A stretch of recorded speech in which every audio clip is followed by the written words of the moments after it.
দেখো আজকে লাঞ্চের থালিতে কি কি নিয়ে এসেছি, অনেক কিছু আছে আজকে। ভাত, পেঁয়াজ ভাজা, কালো জিরে দিয়ে ব্যাপক লাগে বেশ ভাত দিয়ে খেতে। এখানে হচ্ছে ডিম কষা, গোটা গোটা আলু দিয়ে, নতুন আলু দিয়ে একদম মাখা মাখা ধনেপাতা দিয়ে। এখানে হচ্ছে পোস্তের তরকারি, আলু সোয়াবিন দিয়ে। ডিফারেন্ট টাইপের রান্নাটা, কিন্তু এটা আমাদের চ্যানেলে বড় ভিডিও তোমরা পেয়ে যাবে, একবার দেখে অবশ্যই ট্রাই করে নেবে। এটা কি শেষ পাতে হচ্ছে মিষ্টি দই। তো খেয়ে নি, পেঁয়াজ ভাজা দিয়ে শুরু করি। হুম, তো ডিম কষা খাই,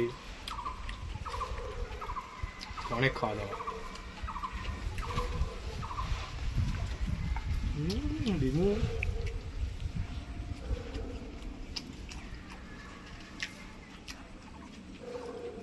তো খাই, কিচ্ছু বাদ দেবো না।